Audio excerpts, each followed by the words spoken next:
It began not with a bang, but with a whisper, a sound so faint it was less a noise and more a disturbance in the air, a subtle shift in the pressure of the night. I am a light sleeper, always have been. The transition from dream to wakefulness is, for me, a single step over a threshold, not a long, groggy journey. And that night, I took that step because of a whisper. It was the whisper of a door, not the groan of the hinges. We oiled those religiously after Leo was born, creating a silent passage for midnight feedings and fever checks. No, this was the soft, almost imperceptible shush of the carpet as the door swept over it. Then, a pause filled with the kind of silence that is heavy with held breath. I lay perfectly still, my eyes closed, listening with every pore of my skin. I heard the soft, padding footsteps retreating down the hall. They did not go towards the kitchen or the bathroom. They went towards our son's room. My wife, Clara, was not in bed. This was not, in itself, an alarm. Clara was a mother, and motherhood is a 24-hour vigil. Leo was 7, a sturdy, bright boy who had long since graduated from nighttime bottles and colic. But the phantom duties of parenthood linger long after the child has outgrown them. Sometimes she would just go to look at him, to watch the peaceful rise and fall of his chest, as if to reassure some deep, primal part of herself that he was, in fact, thriving. I understood that. I'd done it myself. But this was different. This was the third time this week. The first time, I'd merely stirred, assumed she'd gone for a glass of water, and fallen back asleep. The second time, I'd been more awake. I'd felt the cool air rush into the space where her body warmth had been, and I'd waited. I'd counted the seconds, turning them into minutes. 5 full minutes had passed before she returned, sliding back into bed with a sigh so quiet it was almost inaudible.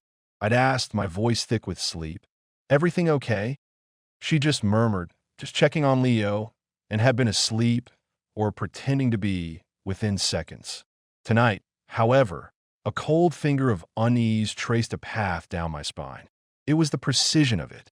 The same time, just past 2:17 a.m. according to the glowing red numerals on my bedside table. The same silent exit. The same duration of absence. I opened my eyes. The room was bathed in the weak, blue-tinged light of a half-moon filtering through the blinds. Clara's side of the bed was a tundra of crumpled sheets and emptiness. I pushed myself up on my elbows, my heart beginning a slow, heavy thump against my ribs.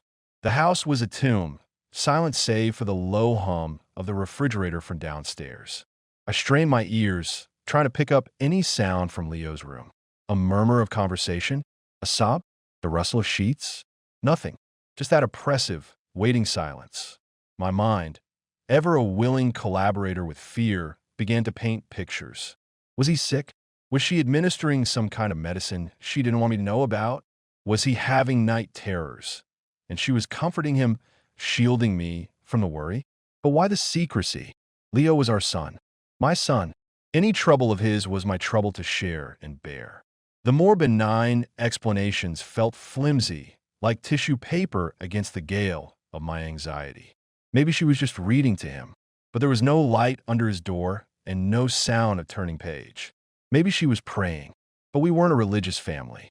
Each possible reason collapsed under the weight of its own improbability, leaving only the unsettling fact of the action itself. I remember the texture of the bedsheet under my clenched fist, coarse and real. I remember the sound of my own breathing, suddenly too loud in the room. This was my wife, the woman I had loved for 12 years. Clara, whose laugh could still dismantle a bad day, whose hand in mine felt like home. We were a team. We shared everything: bills, dreams, the crushing weight of parental fear, the unadulterated joy of our son's firsts. We were supposed to be a united front, and yet, here I was, lying in the dark, feeling a chasm opening up in the very center of our shared life. She was keeping a secret that played out in the dead of night, in the room of our child. The thought was a splinter in my heart, festering with every passing second she was gone. Then the footsteps returned, softer, if possible, than before. A ghost returning to its haunt. I snapped my eyes shut, arranging my face into the slack mask of sleep. The door whispered open again. I felt her presence at the side of the bed, a slight dip in the mattress, the scent of her lavender shampoo cutting through the stale night air. She settled in, her back to me. Her body was rigid, not the soft, pliant form of sleep. She was awake, and she was holding herself very, very still.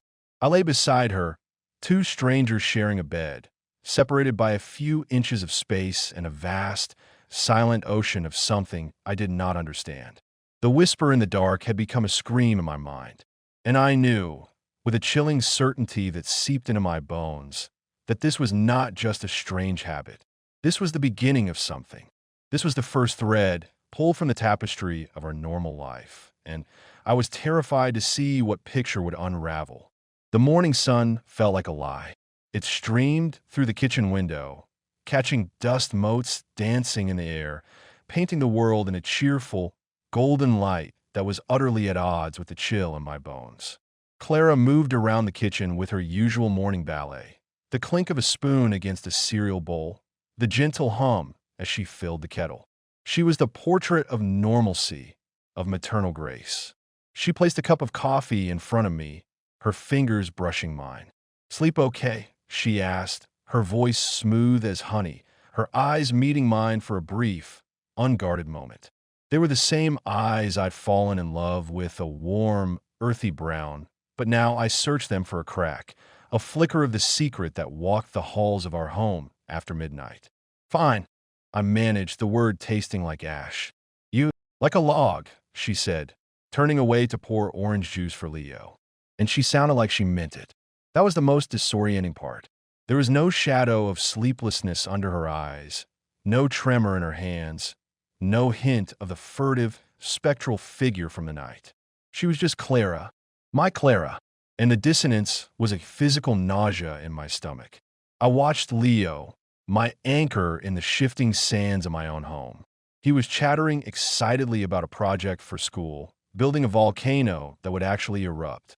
His small face was animated, his world still simple and full of wondrous, erupting possibilities. He was happy. He seemed perfectly fine. There were no dark circles under his eyes, no skittishness, no hidden anguish. He ate his cereal with the single-minded focus of a 7-year-old, completely unaware of the silent war being waged in his father's heart. That was the core of it, the source of the unease that was no longer a whisper, but a constant, low-grade hum in my veins. If something was wrong with Leo, I would know. A father knows. I could sense a slight fever before the thermometer confirmed it. I could hear the subtle change in his breathing that signaled a coming cold. This was different. This was something that existed solely between the hours of 2 and 3 a.m., a pocket of altered reality that vanished with the dawn, leaving no trace but the splinter in my mind. The day unfolded with a cruel normality. I drove to work, the familiar route a blur outside my car window. In meetings, my colleagues' voices seemed to come from the end of a long tunnel. I'd nod, make a note, all while my mind was back in the dark hallway listening. The unease was no longer a passive feeling. It was an active entity, a parasite feeding on my attention. It made me hyper-aware of Clara in a way I hadn't been in years. I started collecting data like a detective building a case against a ghost. I noticed how she'd sometimes fall silent in the middle of a sentence, her gaze drifting towards the stairs, a faint, unreadable expression on her face. Was that worry? Longing? Guilt? I scrutinized the way she tucked Leo into bed, the ritual of it. Was her goodnight kiss a fraction too long? Was the hug a little too tight, as if she were memorizing the feel of him? Or was in my newfound paranoia, simply seeing patterns in the random static of life? I began testing the waters, laying subtle traps in our conversation. "Leo seems great," I'd say over dinner. "No more bad dreams, huh?" "He's out as soon as his head hits the pillow," she'd reply, smiling, and the answer felt both true and utterly deceptive. One afternoon, I came home early. I found her sitting on the floor of Leo's room, not doing anything, just sitting there, her back against his bed, staring at his toy chest. The room was flooded with afternoon light. She looked up, startled as I stood in the doorway. "Just tidying," she said, quickly getting to her feet, brushing non-existent dust from her knees. The excuse was so flimsy, it was almost an insult. You don't tidy your room by sitting motionless in the middle of the floor. The unease mutated then. It was no longer just confusion or hurt. It was joined by a cold, slick fear. What if it wasn't about Leo's health? What if it was about hers? A brain tumor could cause strange, obsessive behaviors. A psychological break could manifest in nocturnal rituals. The thought was terrifying, a different kind of chasm opening up, one of illness and loss. But she was so lucid, so completely herself during the day. It didn't fit. The other, darker possibilities were the ones I tried to shove down, the ones that made me feel a surge of self-loathing for even entertaining them. Was she hurting him? The idea was so monstrous, so antithetical to every fiber of her being, that my mind recoiled from it. She was the most gentle soul I knew. She couldn't kill a spider, for God's sake. She'd cup it in her hands and carry it outside. To imagine her capable of harming our son was to imagine the sun rising in the west. It was an impossibility, and yet, the unknown is a fertile ground for the most terrible seeds to grow. The not knowing was a physical ache, a constant pressure behind my eyes. My love for her was a solid, real thing, a monument I had built my life around. But this secret, this nightly pilgrimage, was like a vine slowly creeping up that monument, threatening to crack its foundation. I was losing her, not to another man, not to a tangible rival, but to a mystery. I was sleeping next to a stranger who wore my wife's face, a stranger who disappeared into the shadows each night to perform a rite I could not comprehend. The father in me needed to protect his son. The husband in me was desperate to understand his wife. And the simple man lying awake in the dark, was just scared. The unease had become my new reality. A prison whose walls were made of whispers and whose lock was a truth I was both desperate and terrified to find. The idea did not arrive in a flash of inspiration. It was a slow, grim tide that crept into the edges of my consciousness, shameful and unwelcome, only to recede, leaving a residue of self-disgust. Then it would return, stronger, carried on the current of my escalating fear. It was a parasite of a thought, feeding on my helplessness. It began with a simple, almost innocent question. What if I just got up and followed her? I played the scenario out in my head a dozen times. I would wait until she slipped out. Then I would follow, a shadow in my own home. I would peer around the corner of Leo's door and see what? Her reading a story? Singing a lullaby? The image was tender, but it felt false. Such things did not require this level of secrecy. Such things were not performed in total silence. And what if I was caught? The image of Clara turning, her face a mask of shock and betrayal in the dark hallway, was enough to kill that idea. The confrontation would be immediate, explosive. It would shatter the fragile, silent truce of our days. I wasn't ready for that. I was a coward, hiding behind the need for certainty.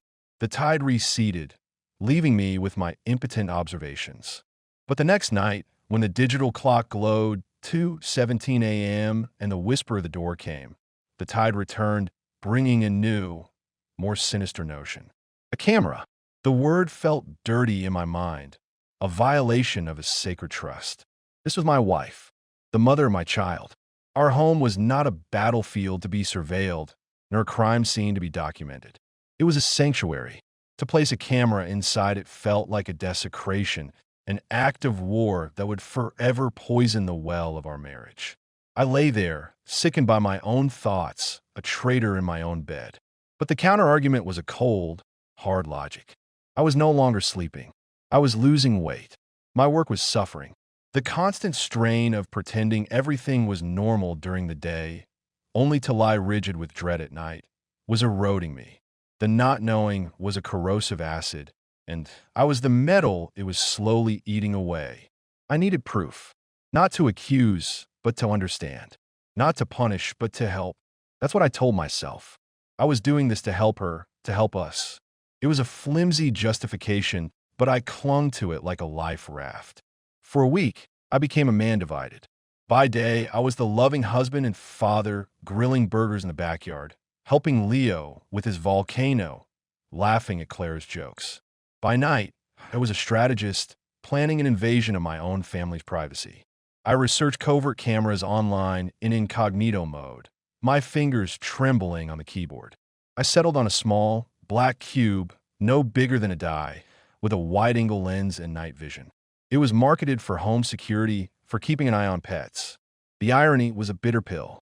I was buying it to spy on the center of my world. The package arrived at my office. Holding the small, unassuming box felt like holding a live grenade. The weight of it was moral, not physical.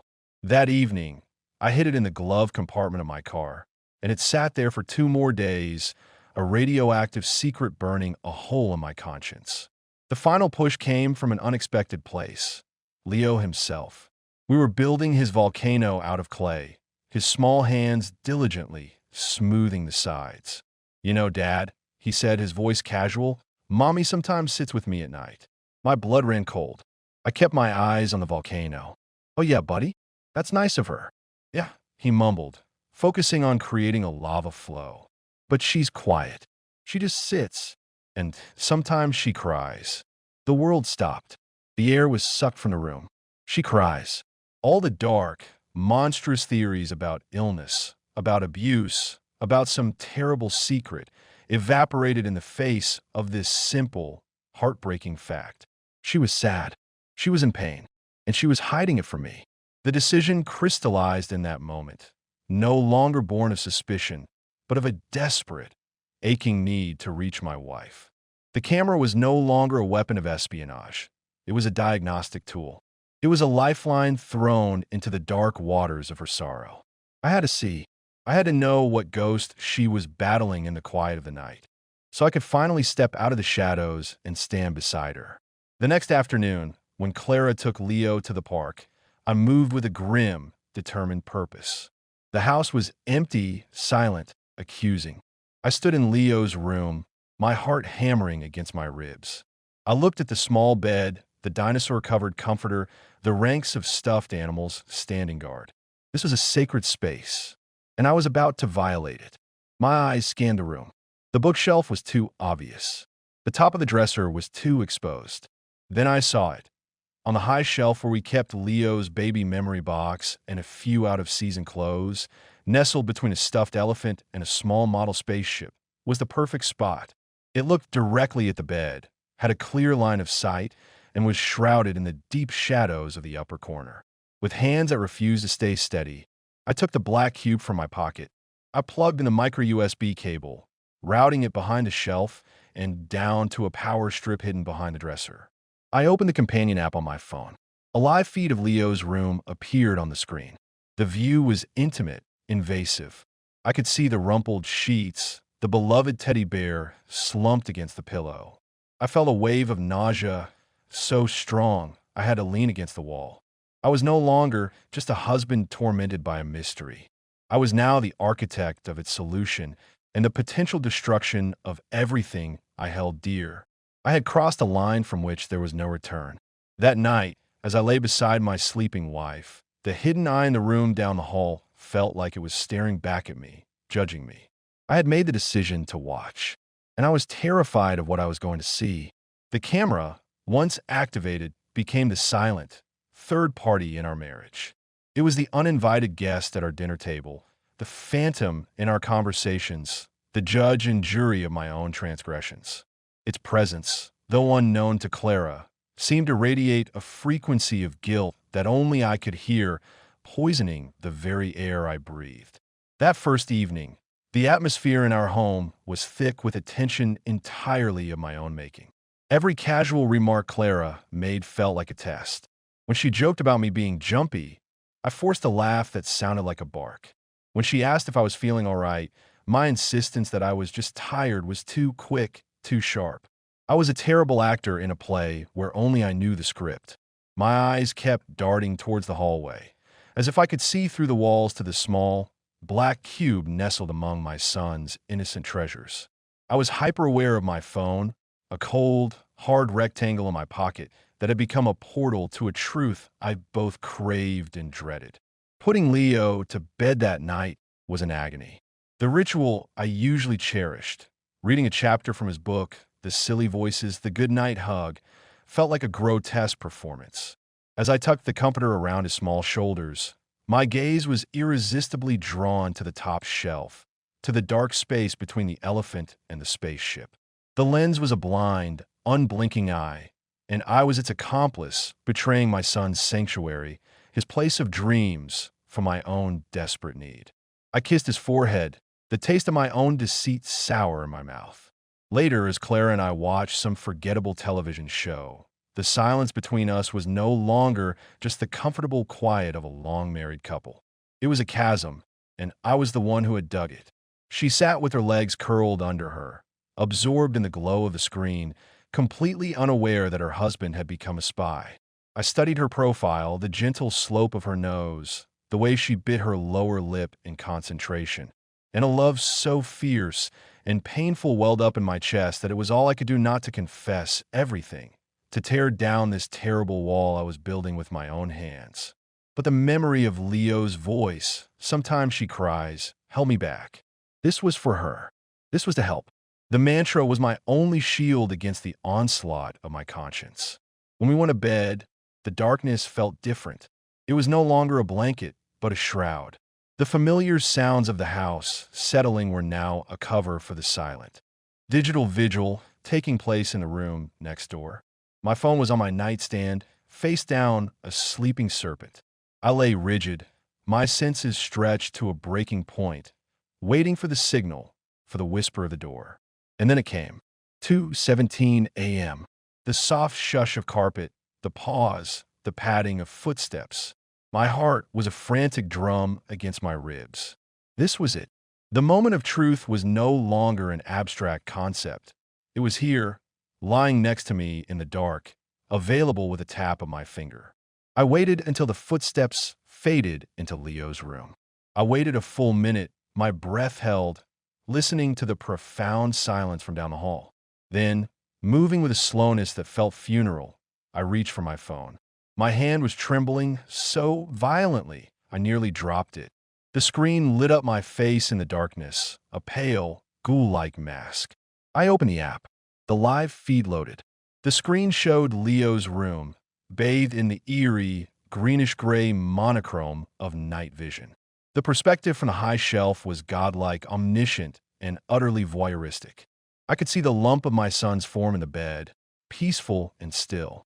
And there, sitting on the wooden chair we used for story time, was Clara.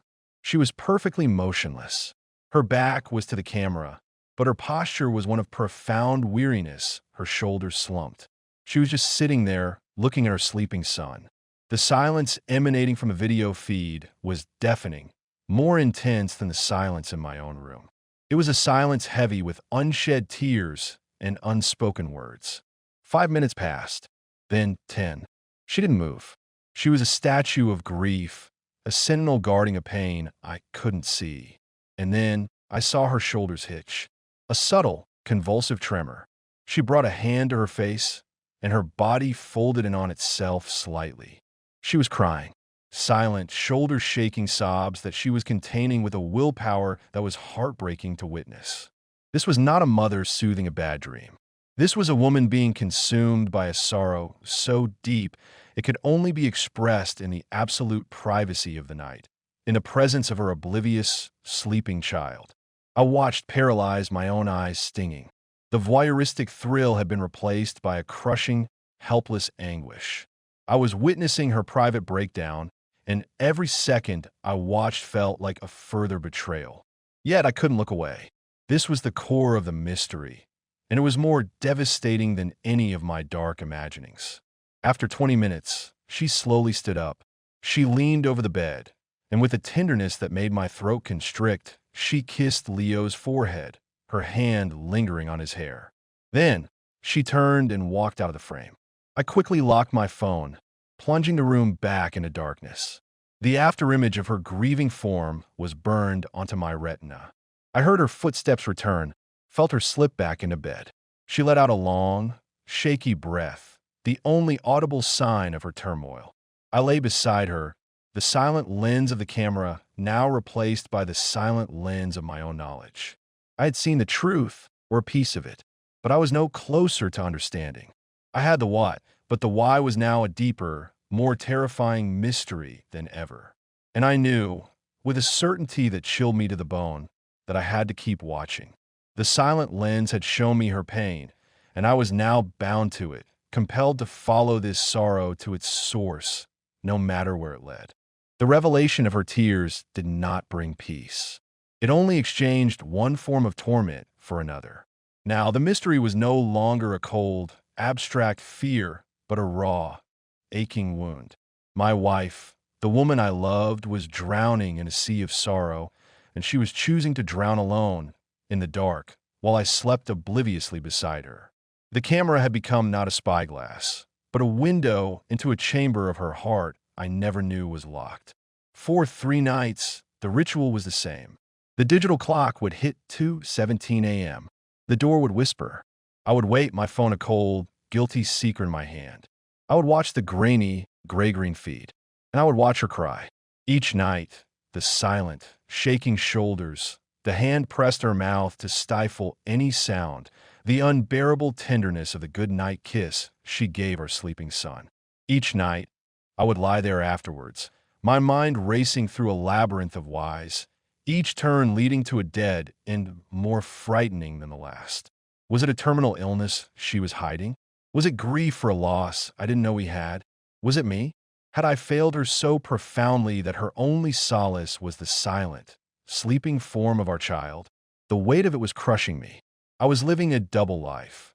By day, a husband pretending not to see the ghost in his wife's eyes. By night, a clandestine witness to her private agony. On the 4th night, the pattern broke. It was the same silent exit, the same motionless vigil in the chair. But tonight, her grief seemed more restless. After 10 minutes of her customary stillness, she shifted. She leaned forward, and from the pocket of her robe, she withdrew her phone. The soft, blue glow of the screen illuminated her face in the night vision feed, casting her features in an ethereal, haunted light. Her expression was one of profound concentration, her brow furrowed, her lips pressed into a thin, tight line. This was different. This wasn't a passive surrender to sadness. This was an active engagement with it. My thumb tightened on my own phone, the device that had become an instrument of both my betrayal and my desperate quest for truth. What was she doing? Reading bad news? A message from a lover? The old, ugly suspicions, momentarily silenced by the sight of her tears, stirred again. But her face didn't show the flicker of panic or guilt one might associate with a secret affair. It showed a deep, soul-wrenching pain, the kind that comes from an old, familiar wound being reopened. She began to swipe and tap on the screen, her movements slow, deliberate, as if each one cost her a piece of her spirit. Then she stopped. She held the phone up, not to read, but as if to show something. She was holding it up towards Leo's sleeping form.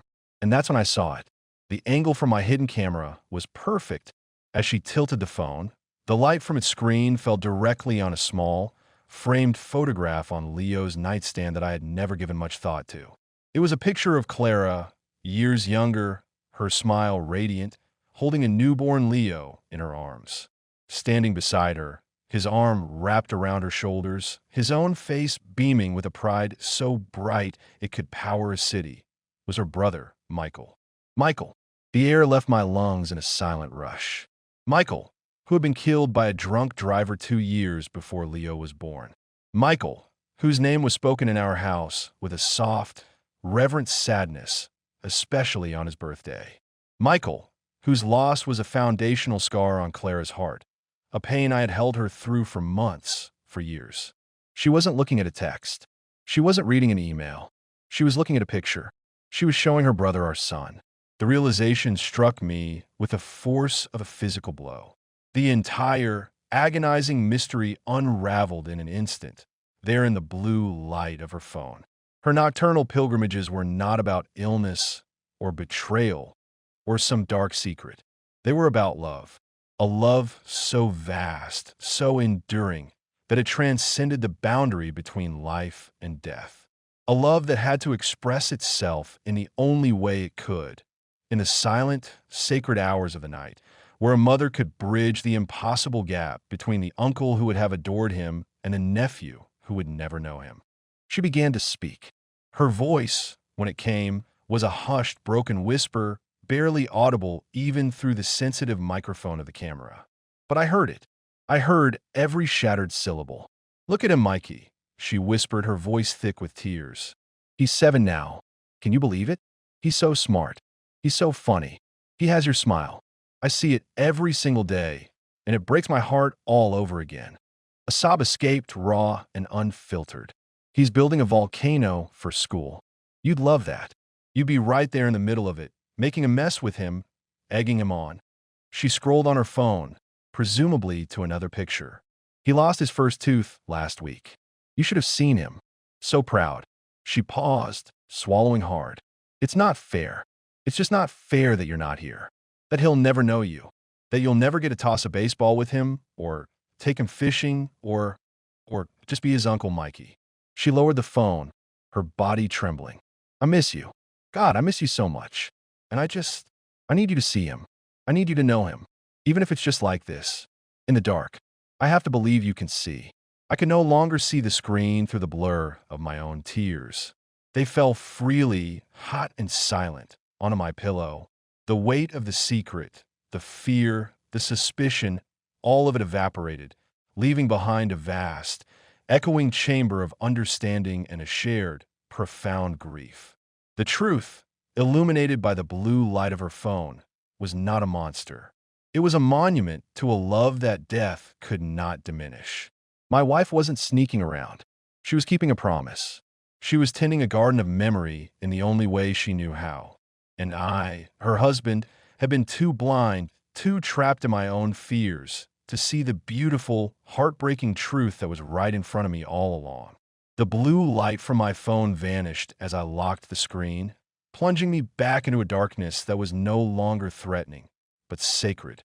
I had trespassed into the most intimate chapel of my wife's soul, and the hymn I heard there was one of boundless love and bottomless loss. The weight in the room had shifted. It was no longer the heavy dread of suspicion, but the profound, aching weight of a shared history I had only just begun to fully comprehend.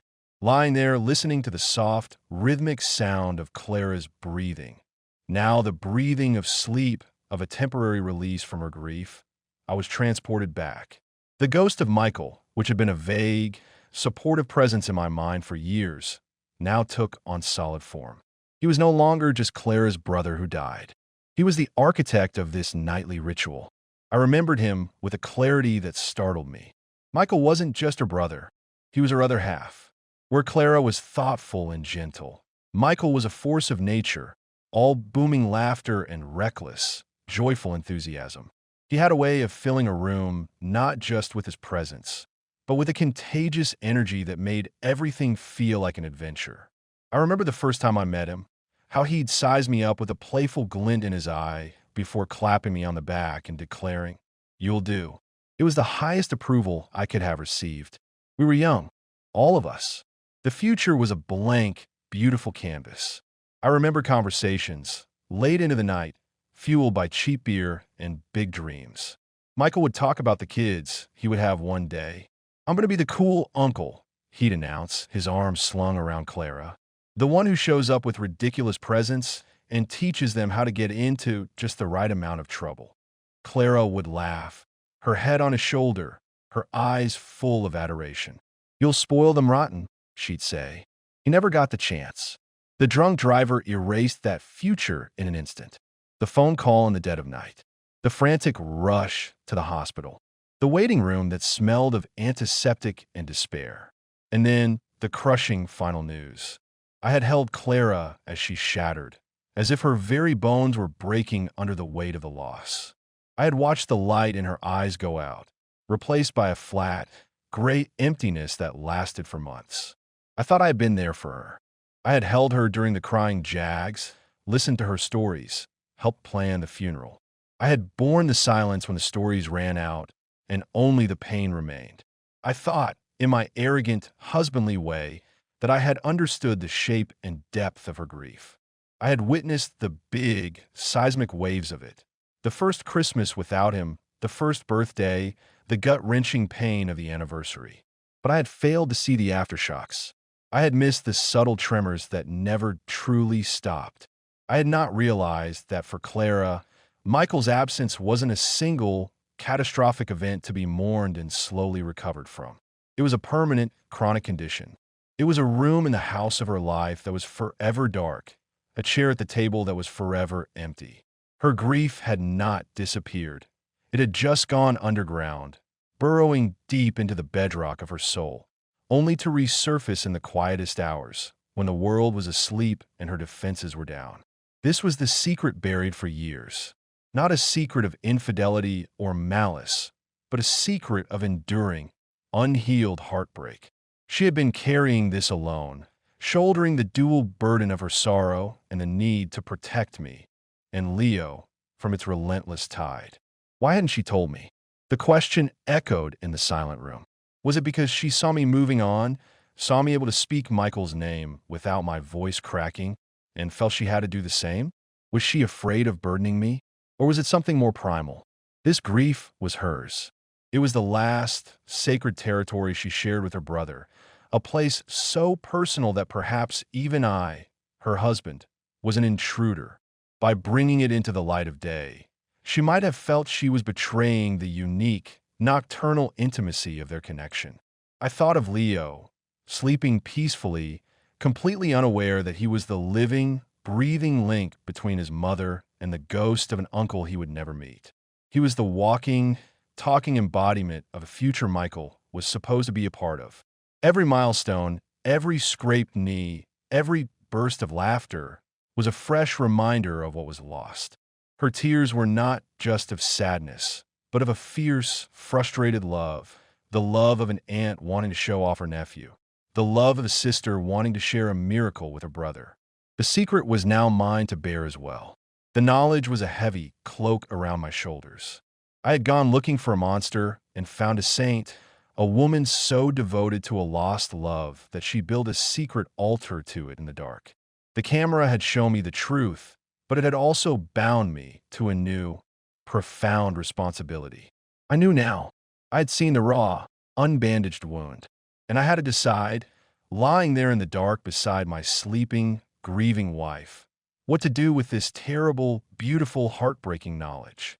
The knowledge was a stone in my gut, a weight I carried through the next day. Every glance at Clara was now filtered through the lens of my newfound understanding. I saw the slight, almost imperceptible tightening around her eyes when Leo laughed in a way that echoed her brother. I noticed the way her hand would sometimes flutter to the small silver locket she wore, a locket I now realized contained a picture of Michael. The signs had been there all along, written in a language I'd been too blind, too wrapped up in my own paranoid narrative to read. The love I felt for her was now a painful, swollen thing, mixed with a profound and shaming pity. I wanted to gather her in my arms and tell her it was okay, that she didn't have to carry this alone in the dark anymore. But the method of my discovery stood between us like a wall of glass. I had spied on her. I had violated the sanctity of our son's room and her most private grief. To reveal my knowledge was to reveal my transgression. That evening, the air in our house was thick with unspoken words. I was overly attentive, pouring her wine before she asked, helping with the dishes, my actions screaming a guilt I couldn't voice. She noticed, of course. Clara had always been able to read my silences. "You're quiet tonight," she said, as we sat on the sofa, the television flickering with meaningless images. "Just thinking," I replied, the lie tasting bitter. "About what?" "About us. About Leo. About how much I love you." It was the truth, but it came out clumsy and heavy. She gave me a long, searching look, her head tilted. "I love you too," she said, but her voice was cautious, as if she were waiting for the other shoe to drop. It dropped at 2:17 a.m. The ritual was now familiar, but tonight, my heart wasn't pounding with fearful anticipation. It was aching with a sorrowful resolve. I heard the whisper of the door. I counted to 60, the numbers echoing in the hollow of my chest. Then I got out of bed. The floor was cold beneath my feet. I didn't grab my phone. I didn't need the digital intermediary anymore. I needed to be there. I walked to the door of our bedroom and paused, my hand on the frame, gathering a courage I didn't feel. Then I stepped out into the hallway. The house was a landscape of shadows, but a sliver of faint, bluish light spilled from the crack under Leo's door. It was the light from her phone, the light that illuminated her secret conversations with a ghost. I moved silently down the hall, each step a lifetime. I stopped outside his door. I could hear the low, muffled sound of her whispering. I couldn't make out the words, but the cadence was one of heartbreak and love. I didn't knock. I didn't burst in. I simply reached out, turned the doorknob, and pushed the door open. The scene was exactly as I'd seen it on the screen, yet infinitely more real, more devastating. Clara was sitting in the small wooden chair, her phone glowing in her hand, its light catching the tears on her cheeks. She froze mid-whisper, her eyes wide with sheer, unadulterated terror. It was the look of someone who had been discovered in their most vulnerable, most sacred state. She fumbled with her phone, trying to shut it off, her movements frantic with panic. "Clara," I said, and my voice was soft, a balm I hoped could soothe her shock. She stared at me, her breath coming in short, sharp gasps. The fear in her eyes was a physical pain to me. She looked from me to the sleeping form of Leo and back again, as if calculating how to explain the unexplainable. I couldn't sleep," she stammered, a pathetic, transparent lie. "I was just checking on him." I took a step into the room. The air was charged with her secret. "You don't have to do that," I whispered. Her face crumpled. The bravado, the attempt at normalcy, vanished. "Do what?" she asked, her voice a fragile thread. "You don't have to do this alone," I said, my own eyes filling with tears. I took another step, my hands open at my sides, a gesture of surrender, not accusation. "You don't have to talk to him in the dark where no one can hear you." The change in her was instantaneous and total. The terror in her eyes melted away, replaced by a dawning, horrified comprehension. She wasn't just caught. Her ritual, her private communion, had been witnessed. She looked at me, truly looked at me, and saw not anger or confusion, but a deep, aching understanding. "How?" she breathed, the word barely audible. I couldn't tell her. Not here, not now. It would poison this moment. I just shook my head slowly, a silent plea for her not to ask. "It doesn't matter," I said, my voice breaking. "What matters is that I know. I know you miss him. I know you talk to him. I know you show him our son." A sob escaped her, a raw, guttural sound she didn't even try to stifle. She brought her hands to her face, her shoulders shaking. I crossed the room in 2 strides and knelt before her, wrapping my arms around her waist, burying my face in her lap. I felt her tears fall into my hair.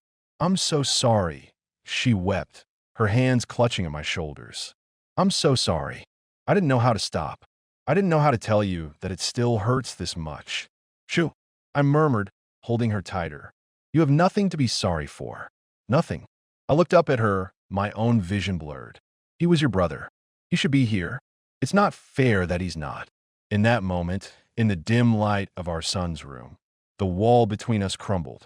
The secret was out, no longer buried in the years, but held between us in the open, a shared burden. The confrontation was not an explosion, but a collapse, the collapse of her solitary vigil and the collapse of my ignorant bliss. We were finally, after all this time, on the same side of the door, united not just by our love for each other and our son, but by our shared, aching love for the man who should have been in the chair beside her. We did not go back to bed that night. We stayed there, on the floor of Leo's room, huddled together like survivors of a shipwreck, clinging to each other in the dark. The initial storm of tears subsided, leaving behind a raw, quiet calm. We didn't speak much. Words were still too clumsy, too small to contain the vastness of what had been hidden and what was now revealed. I just held her, my arms a fortress around her, feeling the occasional, residual tremor run through her body, each one a faint echo of the grief she had carried alone for so long. When the first gray light of dawn began to paint the windows, we untangled ourselves. We moved like ghosts through the silent house, down to the kitchen. I made tea, the familiar ritual of grounding anchor in a world that had been fundamentally remade. We sat at the kitchen table, the steam from our mugs rising between us, and we began to talk. Not about the camera, not about the deception, but about Michael. She told me everything. She told me about the first time she had come into Leo's room, when he was just a few months old, overwhelmed with a love so intense it was intertwined with a fresh, sharp pain that Michael would never hold him. She told me how it had become a compulsion, a necessary pilgrimage.